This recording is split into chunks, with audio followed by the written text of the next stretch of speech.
గురుభ్యో నమః. బుధుడు 5వ ఇంట్లో. బుధుడు ఐదవ ఇంట్లో ఉంటే జాగ్రత్త. సంబంధాలు మరియు నిర్ణయాలు రెండింటిలో ఉక్కిరిబిక్కిరి చేయవచ్చు. బుధుడు 5వ ఇంట్లో ఉన్నప్పుడు వ్యక్తి యొక్క బుద్ధి, విద్య మరియు సృజనాత్మకతలో దిద్దుబాటు ఉంటుంది. ఇది శుభంగా ఉంటే వ్యక్తికి కీర్తి, గుర్తింపు, ప్రేమలో విజయం లభిస్తుంది. కానీ అశుభంగా ఉంటే బుధుడి ఒత్తిడి, తప్పుడు అవగాహన మరియు నిర్ణయాల తప్పిదాలను ఇవ్వగలడు. సరైన చర్యలను అనుసరించడం ద్వారా ప్రభావాన్ని సరిదిద్దవచ్చు. బుధుడు ఐదవ ఇంట్లో అంటే జన్మకుండలలో బుధుడిని మనిషి యొక్క ఆలోచన, మాట్లాడే పద్ధతి, బుద్ధి నిర్ణయాలు తీసుకునే సామర్థ్యం మరియు వ్యాపార బుద్ధిపై ప్రత్యక్ష ప్రభావం చూపే గ్రహంగా పరిగణిస్తారు. ఒక వ్యక్తి కుండలిలో బుధుడు 5వ ఇంట్లో ఉంటే అతను కానీ బుద్ధి చురుగ్గా ఉంటుంది. అలాంటి వ్యక్తులు ఆలోచించడంలో ఇతరుల కంటే ముందుంటారు మరియు వారి మాటలలో ఉండే తీపితో ఎదుటి వ్యక్తిని ప్రభావితం చేస్తారు.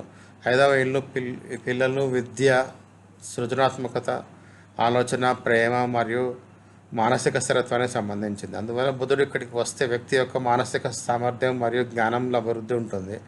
అలాంటి వ్యక్తులు కొత్త కొత్త విషయాలు నేర్చుకోవడం, రాయడం లేదా మాట్లాడడంలో చాలా నేర్పరులు. కానీ ప్రతి గ్రహం యొక్క ప్రభావం ఎల్లప్పుడూ ఒక విధంగా ఉండదు. బుధుడు బలహీనంగా ఉంటే లేదా ఏదైనా పాపగ్రహంతో దృష్టిలోకి వస్తే దాని వ్యతిరేక ప్రభావం కూడా కనిపిస్తుంది. ఉదాహరణకు మాటలలో అబద్ధాలు, తప్పుడు నిర్ణయాలు, ప్రేమలో మోసం లేదా పిల్లలకు సంబంధించిన సమస్యలు ఇవన్నీ వస్తాయి. బుధుడు 5వ ఇంట్లో ఉండడం వల్ల సకారాత్మక ప్రభావాలు: తీవ్రమైన మెదడు మరియు మంచి నిర్ణయాలు తీసుకునే సామర్థ్యం.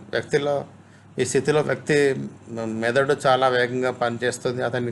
ఆమెకు త్వరగా కొత్త ఆలోచనలు వస్తాయి. ఇతరులను భిన్నంగా ఆలోచించడం నిష్ణాతులు. విద్య మరియు చదువులో ఆసక్తి: ఇలాంటి వ్యక్తులు చదువులో పటిష్టమైన పట్టు ఉంటుంది. వారు గణితము, తర్కము, రచన లేదా మీడియా వంటి రంగాల్లో మంచి పనితీరు చూపిస్తారు. బుధుడు శుభగ్రహాలతో జతకట్టుకుంటే కనుక వ్యక్తి ప్రొఫెసరు, రచయిత, పత్రికాకర్త లేదా ఉపాధ్యాయునిగా మారవచ్చు. సంభాషణలు, ఆకర్షణ మరియు బుధుడు 5వ ఇంట్లో ఉంటే కనుక మాట్లాడే పద్ధతి ప్రభావవంతంగా ఉంటుంది. ఇలాంటి వ్యక్తులు సమాజంలో తమ విషయాన్ని స్పష్టంగా మరియు ఖచ్చితంగా ముందుకు తీసుకెళ్తారు. దీనివల్ల ప్రజలు వారి మాటలు నమ్ముతారు. సృజనాత్మకత మరియు కళతో అనుబంధం: బుధుడు ఆ ఇంట్లో శుభస్థితిలో ఉన్నప్పుడు వ్యక్తిలో సృజనాత్మకత నిండుగా ఉంటుంది. వారు సంగీతము, నటన, డిజైనింగ్ లేదా ఏదైనా ఆర్ట్ ఫీల్డ్లో విజయాన్ని సాధిస్తారు. ప్రేమ మరియు సంబంధాల అవగాహన: బుధుడు ఇక్కడ ప్రేమను అర్థం చేసుకోవడం మరియు నిలబెట్టుకోవడంలో సామర్థ్యాన్ని ఇస్తాడు. ఇలాంటి వ్యక్తులు సంబంధాలలో సంభాషణ ముఖ్యంగా భావిస్తారు. ఇప్పుడు వారు తప్పుడు అవగాహన నుండి దూరంగా ఉంటారు. బుధుడు 5వ ఇంట్లో ఉండడం వల్ల నకారాత్మక ప్రభావాలు: బుధుడు అధికంగా ఆలోచించే అలవాటు. బుధుడు అశుభంగా మారితే వ్యక్తి ప్రతి విషయం గురించి ఎక్కువగా ఆలోచన ప్రారంభిస్తాడు. దీనివల్ల మానసిక ఒత్తిడి పెరగవచ్చు. సంబంధాల గందరగోళం: బలహీనమైన బుధుడు ఉన్న వ్యక్తి సంబంధాలు ఎక్కువ వాదన చేస్తాడు. ఇలాంటి వ్యక్తులు చిన్న చిన్న విషయాలను పెద్దవిగా చేస్తారు. దీనివల్ల ప్రేమలో దూరం ఏర్పడవచ్చు.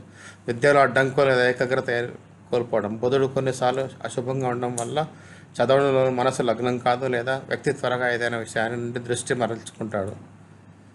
అబద్ధం లేదా మోసగాడి ప్రవర్తన: బలహీనమైన బుధుడు వ్యక్తిని మోసగాడిని చేయగలదు. అలాగే ఇలాంటి వ్యక్తులు కొన్నిసార్లు అబద్ధం చెప్పి పని చేయడానికి ప్రయత్నిస్తారు. దీనివల్ల వారి ఇమేజ్ దెబ్బతింటుంది. పిల్లలకు సంబంధించిన సమస్యలు: ఎవరి కుండల్లో బుధుడు 5వ ఇంట్లో బలహీనంగా ఉంటాడో వారికి సంతానం సుఖంలో ఆలస్యం లేదా పిల్లల ఆరోగ్యంలో సంబంధించిన సమస్యలు ఎదురవ్వచ్చు. బుధుడి అశుభ ప్రభావం నుండి తప్పించుకొని చర్యలు: బుధవారం నొమ్ములు ఉండండి మరియు ఆకుపచ్చ రంగు బట్టలు ధరించండి. వినాయక దేవుని పూజ చేయండి, ఎందుకంటే గణపతి బుధుడి కారక దేవతలుగా పరిగణించబడతారు. పచ్చి పెసర్లు దానం చేయండి లేదా గోశాలలో పచ్చిగడ్డి వేయండి. ప్రతి ఉదయం తులసికి నీరు అర్పించండి. మాది బుధ మంత్రం: ఓం బ్రాం హ్రీం బ్రౌం స బుధాయ నమః అనే మంత్రాన్ని 108 సార్లు జపించండి. అబద్ధం మాట్లాడకుండా ఉండండి మరియు ఎల్లప్పుడూ మీ మాటను స్పష్టంగా చెప్పండి. ఇది బుధుడిని బలోపేతం చేస్తుంది. ధన్యవాదాలు.